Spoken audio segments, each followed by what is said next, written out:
আসসালামু আলাইকুম, সকলে কেমন আছেন? আশা করি সকলে ভালো আছেন। তো আজকে আমি নুডলস রান্না করেছিলাম, যেভাবে আমি প্রতিদিন রান্না করি। এভাবে রান্না করলে খেতে খুবই ভালো লাগে। এই বরবটিগুলো শাশুড়ি দিয়েছিল, আর এই পেঁয়াজের পাতাগুলো আম্মু দিয়েছিল। তো দুজনের এগুলো দিয়ে মিশিয়ে আমি রান্না করবো আজকের মজাদার নুডলস রেসিপি। আপনারা অবশ্যই আমার সঙ্গে থাকবেন। এই ক্যাপসিকামটা আমার হাজবেন্ড এনেছিল, বলেছিল যা মন চাই করিও। তো এখন আমার মন চাইলো আমি এটা দিয়ে আমি নুডলস করব, পিৎজাও করবো, ওটাও দেখাবো আপনাদের।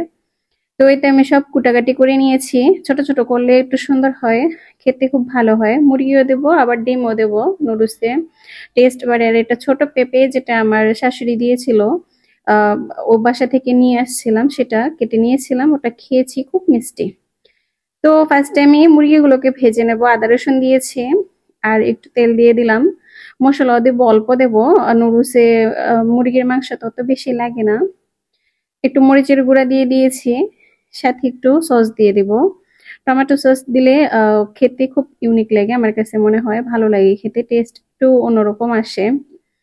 আর একটু সাথে একটু মশলাও দেব, যেটা আমি বাজার থেকে কিনে আনছিলাম। এটা নুডলসের মশলা, আপনারা বললেই আপনাদেরকে দিয়ে দিবে। তো এটা আলাদা ওনারা বানায়, এই জন্য কোনো নাম নেই। তো এই তো আজকে ভাবলাম যে রেসিপিটা আপনাদের সাথে শেয়ার করি, ফাইনালি সামনে নিয়ে আসলাম। মুরগিগুলোকে খুব ভালোভাবে ভেজে নেব এরকম করে। যখন লাল লাল হয়ে যাবে তখন নামিয়ে নেব। এখন চলে যাব নুডলস রান্নাতে। তো দিয়ে দিয়েছি তেল, একটু রসুন কুচি দিয়েছি, পেঁয়াজ কুচি দিয়েছি। রসুন দিলে গ্রান খুব ভালো আসে, যেটা আমরা রেস্টুরেন্টে খাই ওরকম গ্রান আসে। এগুলো আমি রেস্টুরেন্টের যখন যেতাম ওখানে গিয়ে খেয়ে খেয়ে বা ওনাদের কাছে জিজ্ঞেস করে অনেক কিছু আমি মানে জানতে পেরেছি, যেগুলো আপনাদের সাথে আমি শেয়ার করি। আর এভাবে রান্না করি, খেতেও খুব ভালো লাগে।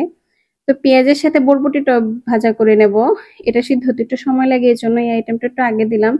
তো সবগুলোকে হালকা হালকা করে ভাজবো, অত বেশি ভাজবো না, যেন কামড় দিলে একটু কুচকুচ করে, তাহলে খেতে খুব ভালো লাগে। আর বেশি ভাজলে তো অবশ্যই ভিটামিন চলে যায়, আপনারা জানেন। এই জন্য অল্প অল্প করে ভেজে নেবো। দেখছেন পেঁয়াজ গুলো সুন্দর ভাজা হয়ে গেছে, সাথে একটু মরিচের গুঁড়া দিয়ে দিয়েছি, আবার একটু লবণ দিয়ে দিয়েছি। ওটা কেটে গেছে, ওটা দিতে ভুলে নেই। তো এই তো মুরগির মাংসগুলোকে দিয়ে দিব, একটু ভালো করে নাড়াচাড়া করে নেব। মাংসগুলো সাথে একটু ভাজলে কি হবে, মাংসের ভিতরে স্মেল গুলা খুব ভালোভাবে লেগে যাবে দোনোটার সবজির, মাংসের ভিতরে, মাংস সবজির ভিতরে। তো তারপরে লাস্ট টাইম পাতাগুলো দেবো, কারণ পাতাগুলো সিদ্ধ হতে অত বেশি সময় লাগে না। এজন্য লাস্ট টাইমে পাতাগুলোকে দিয়ে আবার একটু নেড়ে চেড়ে দেবো। এগুলো দিলাম, আবার যেগুলা প্যাকেটের মশলা ছিল নুডলসের সাথে, ওগুলোকে সাথে দিয়ে দিয়েছি। তো নুডলস আমি সব সময় এরকম সিদ্ধ করে নিই, অল্প সিদ্ধ করি, অত বেশি সিদ্ধ করি না। পুরোপুরি সিদ্ধ করলে পরে নরম হয়ে যায়। আর এখানে সস, 3 রকমের সস নিয়েছি।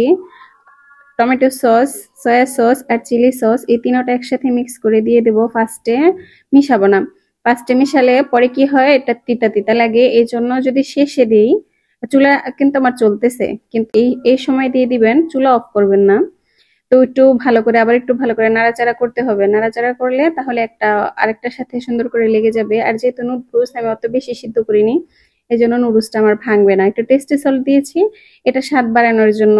রেস্টুরেন্টে যখন আমরা খাই ওটা এরকম সবকিছুতে ওনারা টেস্টি সল্ট একটু বেশি ইউজ করে, এই জন্য ওনাদের খাবার সবকিছু আমাদের একটু বেশি ভালো লাগে। মাঝে মাঝে দিই, সবসময় দিই না। তো কেমন লাগলো আমার রেসিপিটা? আশা করি সকলের ভালো লেগেছে। আমি ট্রাই করি সবসময় আপনাদেরকে বেস্টটা দেওয়ার জন্য, যেটা আমি বাসায় করি বা করে খাওয়ার পর যখন আমার ভালো লাগে যে না এই জিনিসটা দিলে ভালো হবে, তখনই আমি আপনাদের সামনে উপস্থাপন করি। আর যেটা ভালো না লাগে সেটা আমি করি না।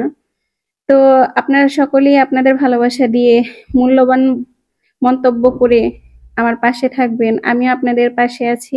আর এই ডিমগুলো লাস্টে দিয়েছি, কারণ ডিম ভাজা দিলে ডিমের একটা গন্ধ আসে। তো এই জন্য পোস্ট করে নিলে ডিমটা খেতে ভালো লাগে, নুডলসটা ভালো লাগে। তো সকলকে ধন্যবাদ।